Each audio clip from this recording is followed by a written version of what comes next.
Terima kasih Tuhan. Kami mau datang menyembah Engkau ya Tuhan.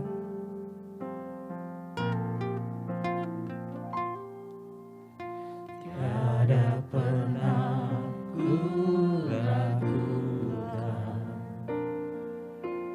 kasih setia-Mu ya Tuhan. Setiap waktu dalam hidupku tak pernah Kau tinggalkan. Meski langit tambah suram, awan gelap pun menghadang, hadapi badai, lewati gelombang, tak pernah Kau tinggalkan diriku.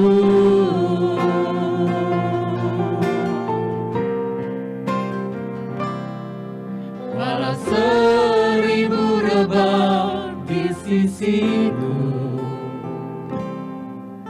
Kau tetaplah Allah penolongku. Walau 10.000 rebah di kananku, takkan ku goyah sebab Yesus sertaku.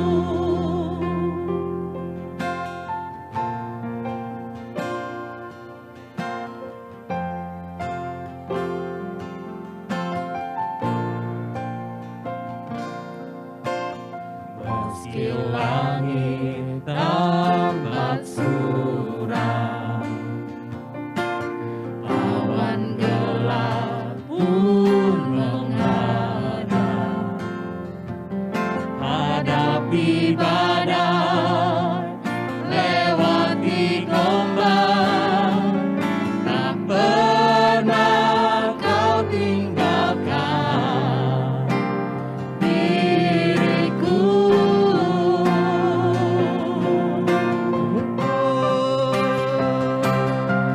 Walau 1000 rebah di sisiku,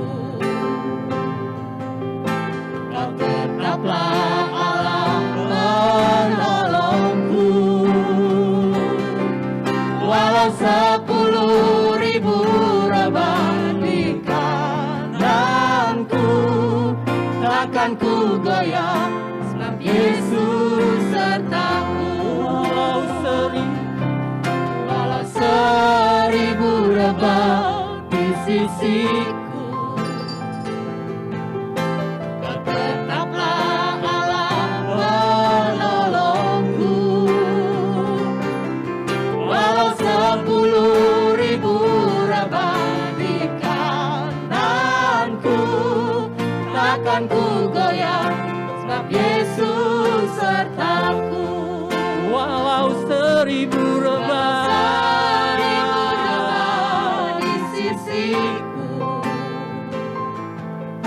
Kau tetaplah Allah penolongku. Walau 10.000 rebah di kananku, takkan ku goyah sebab Yesus sertaku. Takkan ku goyah sebab Yesus sertaku.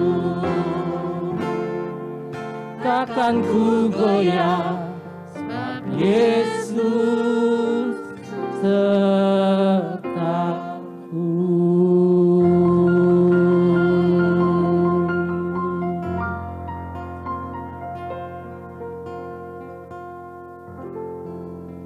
Selamat pagi, saudara yang kasih di dalam Tuhan. Saya percaya setiap kita hari ini diberkati Tuhan. Kenapa demikian?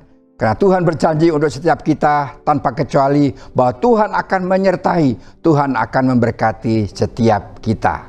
Saudara yang kasih, di pagi hari ini kita sama-sama boleh bersekutu, kita boleh bersama-sama memuji Tuhan, memuliakan Tuhan, sehingga nama Tuhan bisa dibesarkan di bumi ini. Sebelum kita lanjut, mari kita bersama-sama tunduk kepala dan kita berdoa. Terima kasih Bapa, kami anak-anak-Mu datang di hadapan Allah pada pagi hari ini, di mana pagi ini kami bersama-sama akan melakukan ibadah kami Tuhan. Sertai setiap kami, bungkus kami dengan kuasa Allah. Tuhan, biar Roh-Mu mengurapi setiap kami tanpa kecuali. Berfirmanlah Tuhan kepada setiap kami, supaya firman Allah menguatkan kami, dan firman Allah menghibur kami, dan tentunya firman Allah akan memberkati setiap kami jemaat-Mu. Terima kasih, di dalam nama Yesus kami berdoa dan bersyukur. Amin. Saudara yang kasih dalam Tuhan, bukankah setiap kita hari ini ada di dalam naungan Allah? Penjagaan Allah luar biasa kepada setiap kita tanpa kecuali. Semalam kita boleh beristirahat dengan keluarga kita dan anak-anak kita, dan pagi ini keluarga kita dalam keadaan kondisi baik. Itu karena Tuhan, karena berkat dari Tuhan, bukan karena kita makan 4 sehat 5 sempurna, saudara yang kasih. Tetapi penyertaan Allah, penyertaan Tuhan ada dalam kehidupan kita, keluarga kita diberkati Tuhan. Saudara yang kasih, pagi ini kita sama-sama akan mendengarkan firman Tuhan. Bila firman Tuhan ini menjadi kekuatan buat setiap kita. Sebelum saya membacakan firman Tuhan, izinkanlah saya ingin menyanyi seperti pada waktu saya menjadi anak sekolah minggu, saudara yang kasih. Jangan dilihat nyanyiannya, tapi dengarkanlah suaranya. Saudara yang kasih, saya nyanyi sekolah minggu ini tahun 59, tahun 60. Saya menjadi anak sekolah minggu, dan saya yakin percaya anak Kega sekarang tidak bisa, mungkin guru Kega pun tidak bisa nyanyian ini. Nyanyian begini, saudara yang kasih, tentang Bartimeus buta. Bartimeus buta, duduk minta-minta, tiap-tiap hari di pinggir jalan. Pada suatu hari Yesus melalui, karena dia percaya dia disembuhkan, dia disembuhkan, dia disembuhkan. Karena dia percaya dia disembuhkan. Haleluya. Saudara yang kasih, nyanyian anak Kega ini berkata kepada setiap kita, bercerita, siapa yang percaya dia disembuhkan. Sekali lagi, siapapun yang percaya dia disembuhkan. Apa yang disembuhkan? Sakitnya, suasana di dalam rumah tangga kita yang tidak benar dibenarkan oleh Tuhan, dosa kita diampuni, dipulihkan dan disembuhkan, ekonomi kita disembuhkan, sehingga dalam rumah tangga kita ada ucapan syukur dan pujian yang kita naikkan di hadapan Allah. Saya percaya bahwa Tuhan merindukan ada pujian-pujian dalam rumah tangga kita masing-masing, ada ucapan syukur yang kita naikkan kepada Allah. Karena hal tersebut menyukakan hati Tuhan, saudara yang kasih. Dan hari ini saya ingin mengajak kita mendengar kisah cerita anak Kega, saudara yang kasih. Akan saya bacakan dalam kitab Injil Lukas 18 ayat yang ke-35 sampai pada ayat yang ke-43 tentang Yesus menyembuhkan seorang buta dekat Yeriko. Kalau dalam kitab Injil Markus 10 mengatakan orang tersebut bernama Bartimeus yang buta. Firman Tuhan kami bacakan demikian. Waktu Yesus hampir tiba di Yeriko, ada seorang buta yang duduk di pinggir jalan dan mengemis. Waktu orang itu mendengar orang banyak lewat, ia bertanya, "Apa itu?" Kata orang kepadanya, "Yesus orang Nazaret lewat." Lalu ia berseru, "Yesus anak Daud, kasihanilah aku." Maka mereka berjalan di depan menegur dan supaya ia diam. Namun semakin keras ia berseru, "Anak Daud, kasihanilah aku."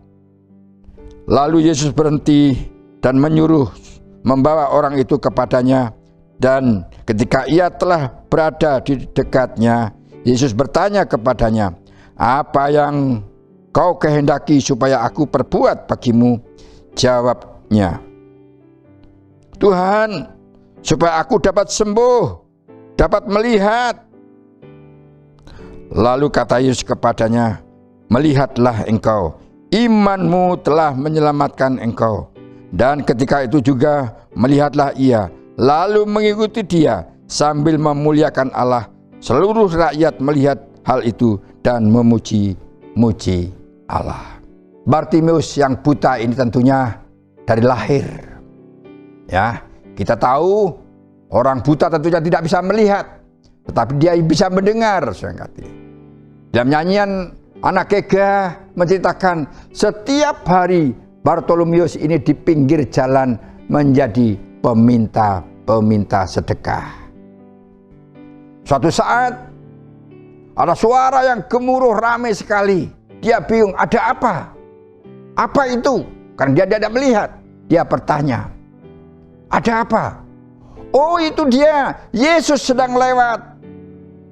Begitu dia mendengar Yesus lewat, dia berteriak, "Yesus anak Daud, kasihanilah aku. Yesus anak Daud, kasihanilah aku." Keributan terjadi sehingga orang lewat, "Hei, diam kamu, diam."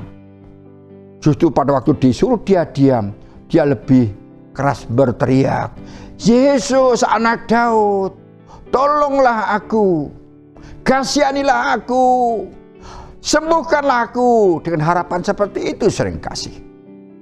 Dan pada akhirnya Tuhan menyuruh muridnya, panggillah dia.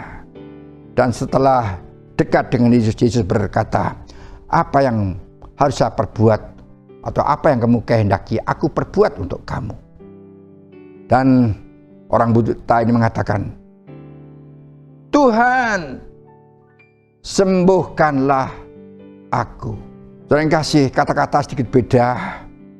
Yang pertama, Yesus, kasihanilah aku. Begitu ada di depan Yesus, dia katakan, "Tuhan, sembuhkanlah aku." Saudara yang kasih, ada satu pergantian, saudara yang kasih. Pada dasarnya dia mengerti dan tahu bahwa Yesus itu adalah Tuhan. Padahal dia hanya mendengar dan tidak pernah melihat. Tetapi dia percaya dalam hatinya, Yesus bisa menyembuhkan, memulihkan matanya, mencelikkan matanya. Inilah mata iman daripada Bartimeus. Sering kasih di dalam Tuhan. Teriakan daripada Bartolomeus ini menyentuh hati Yesus. Dan Yesus memberikan satu pertolongan, kan dia melihat iman daripada Bartolomeus, sering kasih, atau Bartimeus. Menjadi pertanyaan besar buat setiap kita hari-hari ini. Masihkah ada iman dalam hidup kita? Ya, masih ada imankah dalam hidup kita? Maka dari itu renungan kita saat ini kami berikan judul, yaitu doa dan ketaatan. Ketaatan di dalam doa. Karena di dalam doa ada satu kekuatan. Saudara yang kasih, kalau Bartimeus berteriak, "Tuhan, kasihanilah aku," bukankah ini satu doa, saudara yang kasih? Ya. "Tuhan, sembuhkan saya," bukankah ini satu doa, saudara yang kasih? Dia berdoa kepada Tuhan, Tuhan minta dipulihkan hidupnya dan disembuhkan dari sakitnya yang ada. Dia mempercayai bahwa dia sanggup melakukan. Dan ternyata benar. Dia bertanya, "Apa yang kau kehendaki aku perbuat untuk kamu?" Dan si buta ini ngomong, "Sembuhkanlah aku." Dan Tuhan menjawab, "Imanmu sudah menyelamatkan kamu. Imanmu sudah menyembuhkan kamu." Si buta ini meloncat, menikmati pemulihan, kesembuhan. Dan akhirnya dia berteriak bersuka cita, bergirang sedemikian rupa. Dia mengikut Yesus, saudara yang kasih. Kemana Yesus pergi, dia ikut pergi. Saudara yang kasih dalam Tuhan, suatu hal yang luar biasa terjadi hari itu. Tentunya buat setiap kita saat ini, kita tahu setiap minggu kita mendengar kata-kata tentang kesusahan, kesulitan dalam ekonomi dan sebagainya, gara-gara ada corona yang datang. Seringkali kita sebagai orang percaya kita berteriak dengan Tuhan. Mungkin cukup sekali, dua kali, Tuhan tolong saya, Tuhan tolong saya. Dan orang tersebut merasakan tidak ada pertolongan Tuhan. Ya. Seakan-akan Tuhan menutup telinganya, tidak mau mendengar dan menjawab doanya. Padahal apa yang kita harapkan Tuhan sudah sediakan. Padahal Tuhan mau setelah kamu berteriak 3 kali, akan kuberikan ini kepadamu. Ternyata orang itu hanya teriak 2 kali, saudara yang kasih. Artinya dia sudah tidak mau berdoa lagi. Dia berdoa, Tuhan Yesus tolong saya, Tuhan tolong saya. Pemberian sudah disediakan dan tidak mau berdoa lagi. Saudara yang kasih, suatu pelajaran yang baik menurut saya, bahwa kita harus tidak putus-putusnya kita berteriak kepada Tuhan, minta tolong di dalam doa kita kepada Tuhan. Tuhan berkati saya, apa yang menjadi perjuangan dalam hidup setiap kita, kita naikkan di hadapan Allah. Tuhan tolong saya, kami dalam kondisi seperti ini membutuhkan sesuatu. Saya ingin melihat bahwa dunia yang indah di alam Tuhan. Hari ini saya menikmati kegelapan di bumi ini. Saya mempercayai kalau saya bersama dengan Tuhan, saya akan menikmati terang Allah. Saudara yang kasih, mari terus kita berdoa.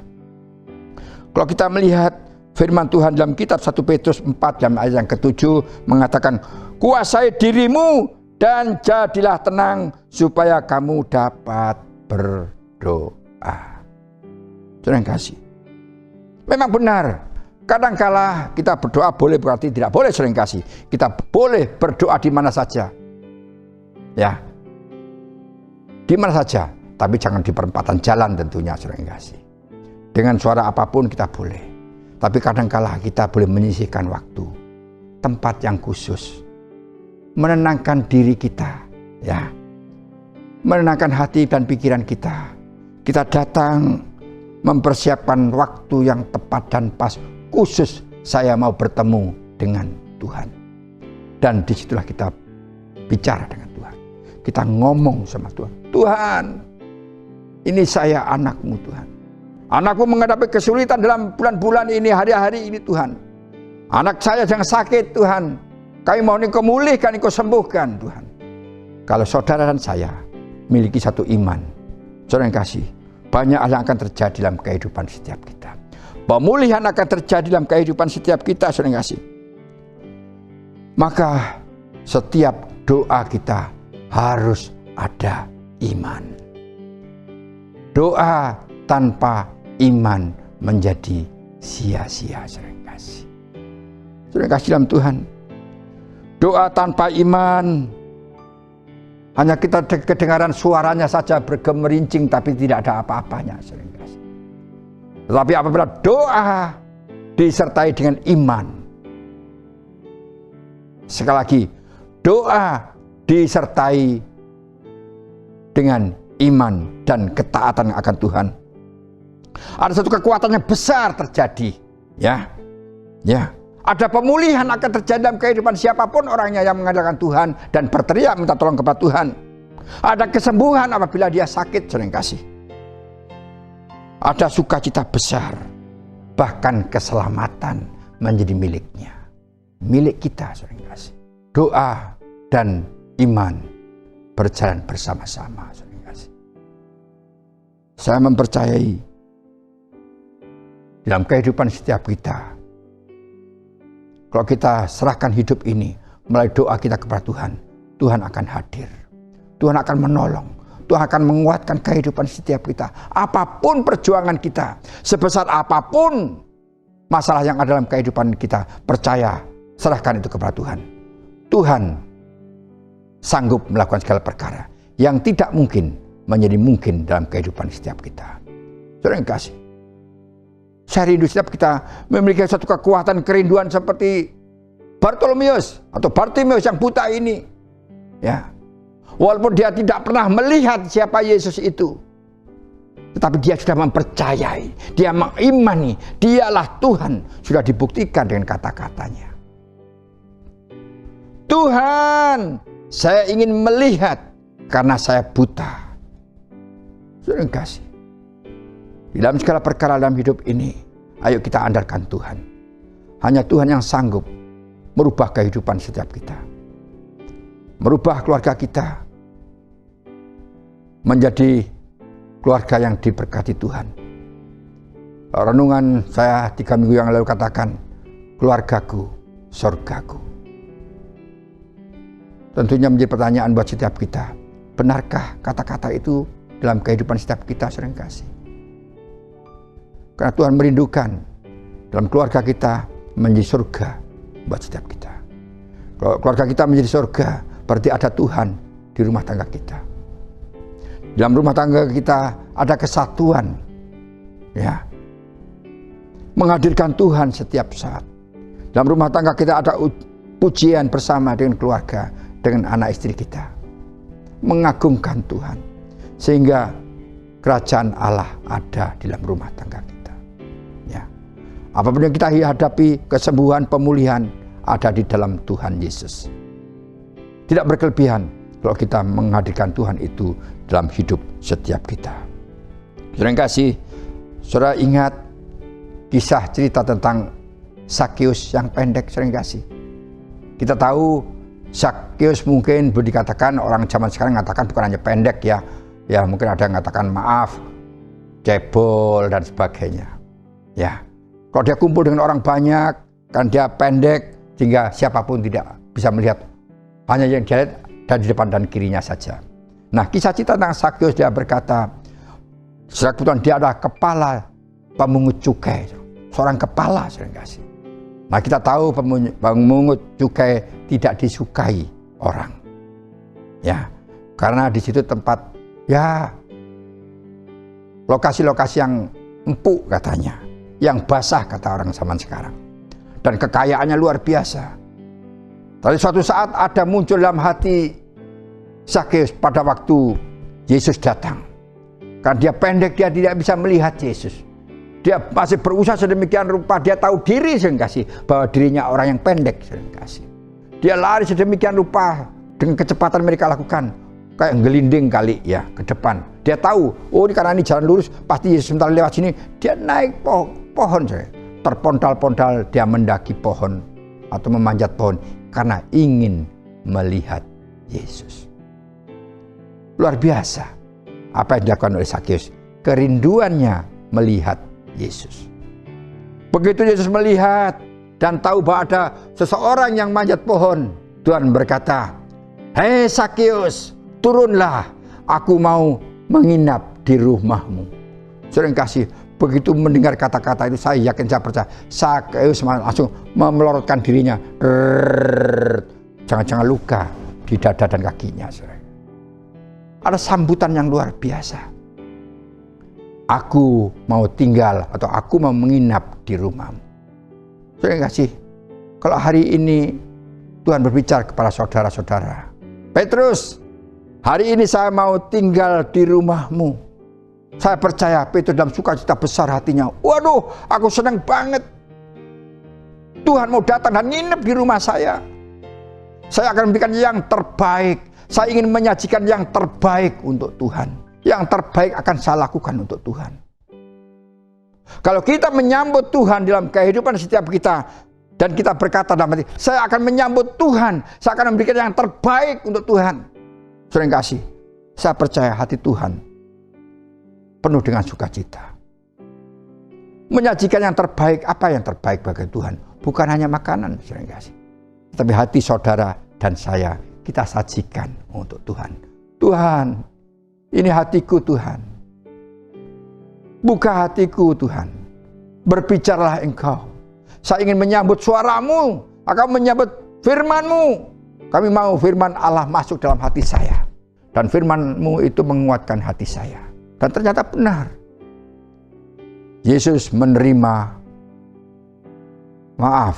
Sakius menerima Yesus di dalam rumahnya. Dia menyajikan yang terbaik buat Yesus.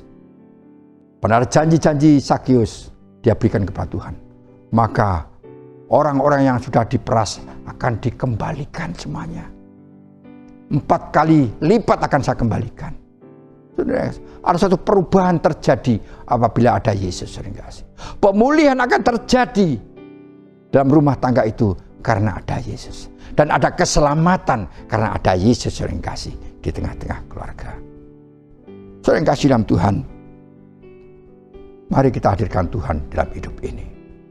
Jangan lupakan itu. Doa yang disertai dengan iman menjadi kekuatan yang besar dalam hidup saudara. Sering kasih, saya akan menyaksikan kesaksian daripada Ibu Sami ya, Bu Wayan Sami di Banjartenten untuk kita. Dan saya sudah minta izin kepada beliau dan boleh disaksikan hari ini. Sering kasih saudara kita, Ibu Sami punya kesaksian yang luar biasa tentang doa, sering kasih. Dia punya perjuangan yang cukup berat dalam rumah tangga mereka. Ya.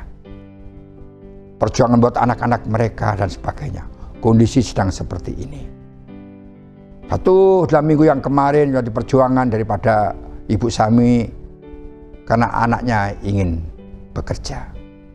Yang namanya kalau tidak salah namanya Shirley. Shirley ingin bekerja karena sudah setahun lebih karena dia mengandung dan punya anak sehingga dia berhenti dari pekerjaan sebelumnya.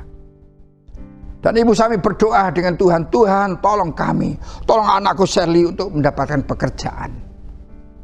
Sering kasih, kalau hari-hari seperti ini, nyari lowongan kerja, sering kasih, seakan-akan tidak mungkin terjadi. Ya, dalam kondisi sulit ini tidak ada perusahaan yang sedang mencari membuka lowongan pekerjaan, sering kasih. Ternyata ada salah satu perusahaan aksesori yang terbesar di Bali membuka lowongan. Dan Shirley anak Bu Sami setelah didoakan dia berangkat melamar ke perusahaan tersebut. Ternyata dalam perusahaan itu cukup banyak yang melamar, saudara yang kasih. Wow, banyak banget yang melamar. Dan akhirnya melalui tes dan sebagainya dalam perusahaan itu dengan jumlah yang cukup banyak yang lulus 5 orang.